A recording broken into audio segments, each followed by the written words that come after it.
How's it going, ladies and gentlemen? It's Lawrence here again today with another video, and today I'm going to be doing my first Star Wars The Old Republic discussion video. Now, in this video, I'm basically going to be answering the question, is SWTOR dying, as indicated by the title? Now, this is an argument that has been discussed very frequently by a lot of players across the Ebon Hawk server, and I'm sure it's been discussed on a lot of other servers as well, but this topic I feel is very much so worth investigating, as players who are new to SWTOR, and players who are pre-existing members of the Star Wars community, will want to know if this game is performing well as an MMO, and if it's likely to sustain its current status for a long time, or if it's just going to start declining soon, which is something we of course don't want. Now, for this discussion video, I'd like to start off with 5 bullet points that were common causes for complaint on the official Star Wars The Old Republic forums, the SWTOR subreddit, and comments that were made on my server by friends or associates before they left the game. I will elaborate the issues, then state how SWTOR is planning to counter these issues with the Knights of the Eternal Throne expansion that is coming out shortly. So for this video in whole, I'm only going to be focusing on the 5 most common bullet points. So if you have your own issue that is actually not brought up in this video, then feel free to go down to the comment section and leave me a comment, and I'll reply to you as soon as possible with the relevant information. So let's start the list.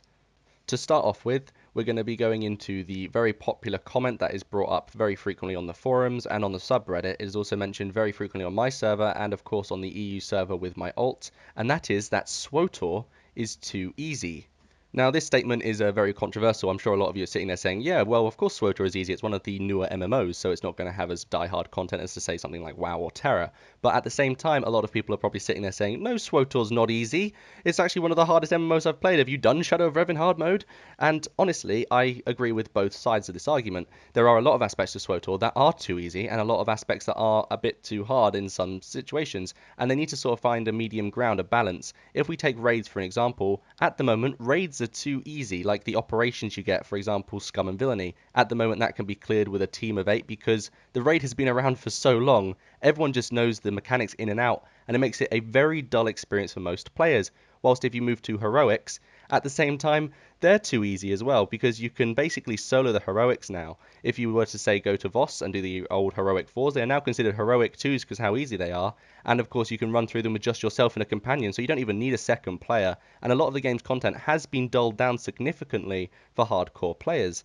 On the other hand, there are aspects to the game where casual players are put in situations that are too hard, like the Archon boss fight. The amount of times where I've spoke to friends and they've said they're stuck there, they don't understand what to do, and I've said, it's basically an ops mechanic put into single player, so your solo experience is unfortunately got an operation boss, so it's very easy to get stuck there, but I have to basically explain the premise of the shield and how it works to deflect force moves, and how you have to use it to defeat Archon, and then eventually they understand, but the point is they had to ask me personally how to defeat the boss, and that shouldn't really be encouraged in single player content, as this isn't an MMO. You'd expect it in operations, but for single player content to require external information, it can make the game a bit challenging, and I wouldn't usually recommend putting it in the single player side of an MMO.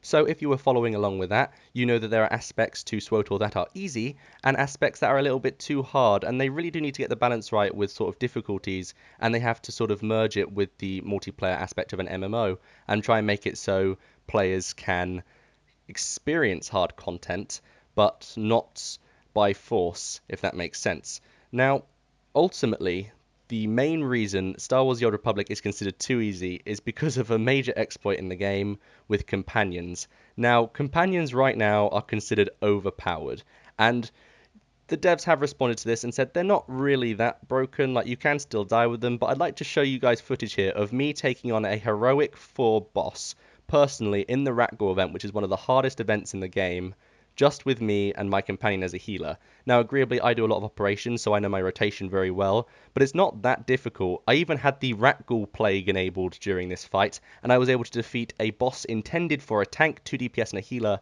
by myself, just because my companion has these ludicrous heals, which I feel personally need to be nerfed, and that is the only argument I think I'll have in favour of Star Wars being too easy. Okay, so for now we're going to put all that to one side. So yes, there are operations that are considered relatively easy, there are overpowered companions, heroics are relatively easy now, but ultimately there is this, I'd like to say, rather major issue with Star Wars The Old Republic in the sense that it is very easy to level now. Like, back in the day, it would probably take you 2 weeks to achieve level 50, which I think is a really good time. I think that's sort of perfect for an MMO because you've actually done all your work, you've learned all this stuff about your character, you are really in depth with the lore, and of course you understand how to play your class. So there's that. But now you can actually achieve max level in a couple of days by taking shortcuts. If you're a subscriber, you can do it just off the class quests. If you're doing it during the 12 times XP boost, you can basically do it in a couple of hours. So it does not take you long to get max level, and of course you can just buy a character anyway if you're a pay to win, so there is a little bit of a balance there. And it's the same with World of Warcraft now in a sense, but World of Warcraft still takes at least a week if you don't pay to win, while SWTOR you can do it within a few days to in some cases a few hours. So there is a balance to be made there with leveling, and I do think SWTOR is easy in that regard because you can just achieve max level now as if it's meaningless, which is kind of insulting to some of the long-term players. But for now, SWTOR is too easy is a very relevant topic, and I'm going to put a pin in it because I'm going to kind of hit two birds with one stone with my next statement, but I'd like to just go over the next bullet point, which is serious lack of PvE content. So as I've stated, the current existing pool of ops is actually relatively easy, but not only that, but there has not actually been a new op/raid in 2 years. Shadow of Revan, the Temple Sacrifice, was the very last raid they brought out, and that was 2 years ago. And it's a bit ludicrous that an MMO has not brought out an operation or any hardcore content for 2 years. I think that's kind of a little bit rough. They should have perhaps considered putting in maybe an 8-man or a 16-man somewhere along the lines of Knights of the Fallen Empire, but they haven't just yet, which is a big pain in the ass for some people who have wanted to play the game for the last 2 years but have ran out of content. If I'm a big operations guy and if I'm sitting there with a group of 7 friends and all of them saying, yo, do you guys want to do an ops? And you have to say, well, we've done them all, and they're all a bit dull now. I know the storylines for all of them. We've done Dread Fortress, Dread Palace, Scum and Villainy, Ravengers, Templar Sacrifice, the Eternity Vault, Kraga's Palace. We've done all the opses. Could they bring out another one maybe? Some new storyline that we have to fight, new bosses, new mechanics to learn, something like that, because we know every single ops fight in and out now, and it's got a bit tedious. We don't enjoy them as much because we know them so well. And unfortunately, they've decided not to bring out any opses still, which is a bit of a shame. And then, of course, there is the other issue of recycled PvE content. You know how I was mentioning all the heroics were easy to do now? What they've done is with the new alliance system, they've made it so you can do all the old heroics, but as a form of sort of token to get these alliance crates. So you end up doing a lot of the old content that you've already done, along with opses you've already done, and you get this sort of repetitive feeling for the game. It's like, we've done all this, why am I still doing it? Where's the new content? And that is kind of a big issue with the game at the moment. And to conclude for this bullet point, there are also no new daily zones, and the reputation is still the same for these daily zones. So there is actually no new sort of grindy weeklies to do, and agreeably a lot of people complain about dailies and weeklies and say, oh, they're so grinding and tedious, but if they don't add any more, then you have to do the same ones anyway, so you just get even more tedious grinding for reputation. And it's like, if you've maxed out rep with all the daily zones, like I have, and you've got legendary status, and there's nothing further to do in terms of reputation except for wait for the events like the Ratgor event and the Gree event, you've kind of got nothing to do except for these 1 months of the year. And it's kind of disappointing in the sense that you have very little content to play with in your time paying your subscription. So if you're sitting there paying each month, you're basically just doing the same stuff over and over and over again, and that gets a little bit tedious and same oldy. So they really do need to do something to address this. Which brings me to the Knights of the Eternal Throne live stream they had last night. This may have been 2 days ago for you now. It depends how long it takes me to edit this. I might pull an all-nighter, so I might be able to get it out tomorrow, so we'll find out. But the idea is they are bringing out new content. Now, I'm really happy to announce this because it is actually kind of a big deal.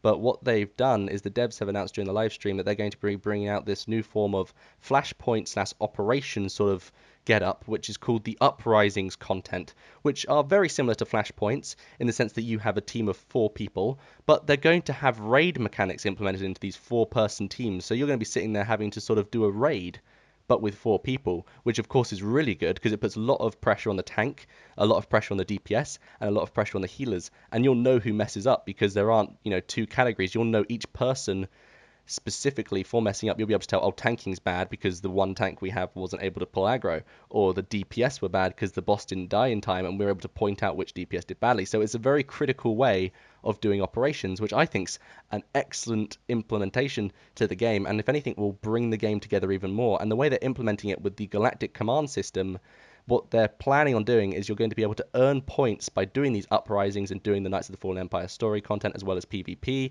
and PvE. And what you will eventually be able to do is unlock hard modes of the uprising content, which makes it even more of a challenge, and then eventually master mode of the uprising content, which will implement new mechanics and new ways of killing the bosses. So all these forms of content in the forms of the uprising content will actually bolster the game significantly for the old school ops and raids players that have unfortunately moved to WoW, and will probably give them incentive to come back. So that alone is a great reason as to why SWTOR is actually not dying, because they have implemented a great solution to this problem. Both these problems, SWTOR is too easy and serious lack of PvE content, they've managed to hit two birds with one stone here by bringing out this new uprising content. Right, so moving on to bullet point number 3, I've actually got a very relevant topic which actually I'm relatively concerned about, and I'm sure a lot of you guys are too. And if you'd like to go check on the forums or the subreddits, you can actually see that this is actually quite a common discussion that a lot of people are saying at the moment with the direction Star Wars: The Old Republic is taking. But this bullet point is trying too hard to be KOTOR 3 with the Fallen Empire expansion. And I feel that that is something they are trying a bit too hard to do. The way they are implementing all these sorts of solo-focused content, a lot of the storyline takes place with just you as the protagonist, the Outlander, and is unfortunately very biased to MMO content. So a lot of it is solely single-player content, which it has been for some time now. A good year it has just been about these chapters for the Knights of the Fallen Empire expansion, and there has been very little focus on group content. Furthermore, we're actually starting to see in the game, Star Wars: The Old Republic, actual implementations from KOTOR, the original series, which is a game that came out 10 years ago. And if anything, I feel they should not be implementing features from a game that came out 10 years ago, because it's not taking a step forward. What they're doing is they're looking back and analyzing what they've already done, which they don't really want to be doing. But a great example of this is the new text-based communication over the narrative they used to encourage in the old Star Wars: The Old Republic game back before Knights of the Fallen Empire. So you can actually do these text screens that have no monologue. And as fun as that is, in some situations, it gives them a reason not to have the voice actor come in, and I really don't like that. I really would prefer we had the voice actor, because this game's, I think, key selling point is its narrative and having all this dramatic storytelling in the form of communication. And if they remove that, this game could seriously decline in the charts of MMOs. So they need to sort of keep the original traditional values of the game rather than looking back at KOTOR, and I think you guys will all agree. Right, so to caption these points, basically what SWTOR has been trying very hard to do is become the next KOTOR. So if you guys don't know what that is, that's a game that came out 10 years ago, a single player content with a great legacy and a really good cult following, and was a great single player game. And BioWare, in short, is trying to please the masses with implementing single player content that relates very strongly to KOTOR. And as a result, they are unfortunately driving a fair few of the loyal MMO players over to other competing MMOs such as WoW and Terra, because the game is becoming so single-player focused. So ultimately, I feel personally that there is actually a relatively big issue there. Some of you might be thinking right now, I actually like the direction they're taking. I like the idea of KOTOR 3 becoming a more predominant idea in BioWare's head, but you have to sort of take a step back and say to yourself, well, this is an MMO. You know, there are two directions an MMO can take. The MMO direction as if intended, or it can go off at a tangent and try and make story mode single player content. And if they start doing that, then they're basically making KOTOR 3 in an engine that was programmed to be an MMO. And honestly, I feel that's not the right direction. If they want to make KOTOR 3, then sure, go ahead and make KOTOR 3, make it a separate game, make it a single player experience. But as an MMO, as it stands, I feel SWTOR should be pushed in the direction of being an MMO. So we should sort of have more daily grind planets, we should have more weeklies, we should have more operations, more zones to explore, those sort of crucial elements of being an MMO, less focus on the narrative per se. But of course, we don't want to see the narrative decline. We want to see this sort of medium ground they've been offering for a while, but in the form of MMO content. So there is an argument to be made there. But they are actually implementing two new planets, which could be the sort of solution to this problem, and maybe they are sort of taking a more MMO approach. It depends if the new planets, Lokath and Nathim, are actually going to feature daily and weekly content, or if they're just going to be planets that are part of the Fallen Empire's chapters again. If they are, then unfortunately this issue is still apparent, and they need to come up with another solution. But at the moment, it is looking like they're taking the right direction. They're going back to their MMO roots a bit, but at the same time, we might just see more story content. There's no way of telling. So in a sense, this could actually be a bit of an issue with Star Wars as it stands at the moment. But there's a chance that maybe they're going to start changing their direction a little bit more. We'll have to wait and see. Okay, so moving on to the very last issue of this video. I don't actually agree with this issue. This point is one that I actually didn't even realize was a relevant concern until I investigated and did my research for this video. When I was looking through the subreddit, I saw this pop up a lot more than I was expecting it to. I was seeing it every, 5 or 6 complaints, and I was sort of shocked to think that the fan base was actually agreeing with this. But I'm sure out there, maybe you're sitting there going, no, I agree, but I personally don't understand this statement too much. But lack of dev responsiveness was a valid reason to why people were leaving the game. And I thought, that's not entirely true, is it? Because the devs do a weekly live stream, a bi-weekly live stream that actually has a lot of information, and they go over everything in the game. They have a PowerPoint presentation with it, and the devs don't have to do that. They just do it because they want to help us sort of understand what they're doing over at BioWare, which I think is actually an exceptional way of getting the point across for their upcoming expansions. Furthermore, there was another comment that I was seeing that devs were not reviewing content by the fanbase, which is somewhat true. I have seen that a fair bit, I will admit. I have seen on like Dolphy.net a lot of work that has been underrated and has just gone by as if it hasn't been reviewed by a dev, which is a bit upsetting. And on top of that, there have been devs not reading the forums. I have seen that a few times. A lot of complaints go on sort of read and get ignored a fair bit. But at the same time, I have seen some interaction with the devs. I've seen the devs getting somewhat involved with sort of tickets. The tickets tend to be personalized a fair bit, the customer support tickets. And of course, there are the community managers who are doing a very great job over at BioWare right now. They have been implementing this new sort of influencer program that has been benefiting a lot of YouTubers out there and is actually a really great way of engaging with the community. I think that's a great idea, and I feel the devs are actually responding great with that, and they're really getting involved. In fact, I put a Twitter into one of the community managers the other day asking about this, and I got a reply straight away, and I was mind blown because it was straight after the live stream. So they are actually engaging with the community a fair bit right now, and I feel that is a great step forward for Star Wars: The Old Republic as an MMO. So ultimately, it's fair to say this dev responsiveness issue is somewhat of a concern in some aspects, because of course they can't read everything. It's impossible for a dev to read everything. But if you compare like our SWTOR devs to a game like WoW, where they recently insulted all of their fan base, of course, when they said, you guys don't want to see previous releases, previous expansions in our game. That was very insulting, and I think was actually rude of Blizzard at WoW. But Star Wars: The Old Republic has never insulted us, has never sat there and said, you guys don't want to see that. They take everything we say very seriously, and they do it in a very professional manner, and I think that lack of dev responsiveness as an issue or something that you think is the reason to leave the game is not very valid, in the sense that they are responding and they will respond to you in time. You just have to be patient, and I'm sure that they're planning on contacting every person that leaves something on the forums, and they do try their best to answer the big questions. So I actually am really proud of SWTOR's devs in that regard. Those are the primary reasons SWTOR is considered to be dying. These 5 bullet points are the favoured reason for people leaving the game, or of course arguing in favour of Star Wars: The Old Republic dying. And all the responses I gave this episode, of course, are factual. They were given by developers for the upcoming expansion live stream, so they were all in that live stream, or they were featured on the forum during one of the dev speaks. So I assure you, everything I said this episode was factual. And with all this in mind, as a judgment call from my behalf, I personally believe SWTOR was on a severe decline about 8 months back. And if you asked me 8 months ago to say, should I subscribe to SWTOR, I would have said no.